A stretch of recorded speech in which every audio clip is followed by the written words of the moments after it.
In today's tutorial, we're learning how to make this really awesome dog animation with that 3D layer effect in the image and text.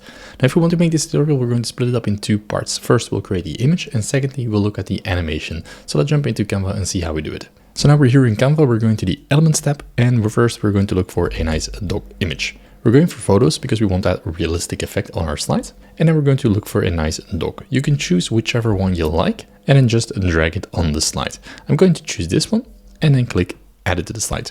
The reason why is because we have a background on this. So I'm going to change the background to something gradient. So I'm going to change it to blue. Scroll up again, click on the color wheel, and I'm choosing this circular gradient. I want to have the light in the middle, so I'm going to shift the colors around. And then maybe that black is a bit too harsh, so I'm going to make that dark blue. And then the other one can be a bit brighter, a bit lighter blue. I think this is nice. Now we see the image has a background, so we're going to remove that with the background remover. And this gives us a nice image to work with. Next, we're going to press T to add some text on the slide and type in the word dog. I'm going to increase it to make it quite large. And for the font, I'm going to choose Poppins. You can choose any font that you like. I'm going to choose an extra bold font. Maybe let's go for bold or semi-bold. Let's go for bold in this case. That will work. And then increase it just a bit more and reposition until let's reposition the image, that's better, so that we can see that the dog sort of fits in between. Let's make the text white. And now we're going to copy the image of the dog. So Ctrl-C, Ctrl-V, paste it on the exact same location. And then we're just going to adjust the crop mark, and we can already see that we have this 3D effect now appearing. Now you can always play around with the text to make it larger or smaller. I kind of like to give it some sort of room. And then even then you can still change the font if you want something lighter or more bold. So this is already the first part. Let's add some dog treats. So dog treat. So let's say we have an image like this. It's very realistic that we have images that look like this and are not perfect. We can always make it perfect. So I'm going to crop it and remove the background. And we can instantly see, I'm just going to adjust the crop marks so we have an easier selection to work with. And I rotate it. So on first sight, it might not look like that will fit the image, but if we sort of tweak it, go to edit, adjust, and then play around with some of the tones, like the brightness, maybe add some more contrast to it, play around with the highlights, shadows a little bit, reduce them, we can get quite a nice looking image. Now what I'm going to do is I'm going to spread them on the slide. So Ctrl-C, Ctrl-V, or hold Option and drag, and create some copies that I will scale in different ways.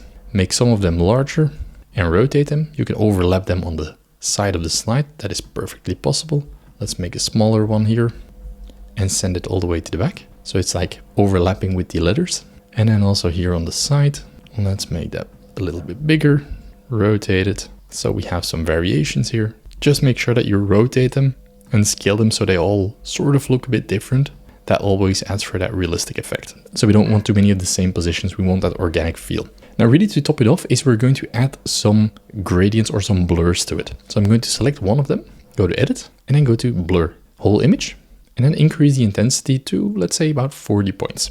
And then go back, and we can see this already blurs and puts it out of focus. So it's less distracting, it's more of an additional element. I'm going to use that copy style, and I'm going to paste it just on the ones that are taking a lot of attention. So I'm just going to blur a few of those. So we have maybe one or two that are large, and just blur them out if we don't want to put too much attention to those. So that we have one or two, let's maybe take one at the top, leave that. And a few of those are now perfectly in the picture. So now that we have the design, we're going to look at the animation part. So if you want to use it in social media or on a screen or a website post, for example, or a video, you can use it there. And for that, we're going to duplicate our page. And on the second page, I'm going to select the elements. So go to layers and then select all of the cookies. Also the ones in the back, so hold Shift to select them all and then hold Control or Command to select the one loose one. And for those, I'm going to give it an animation. Let's see what works. This is a bit too much. So I'm going to go for these standard animations, maybe like a pan or the tectonic feel. That looks nice, and they sort of float on the slide and they keep floating, which is quite cool. Now I'm going to select the items in the middle here and animate them at once. And for that, I want a simple rise animation.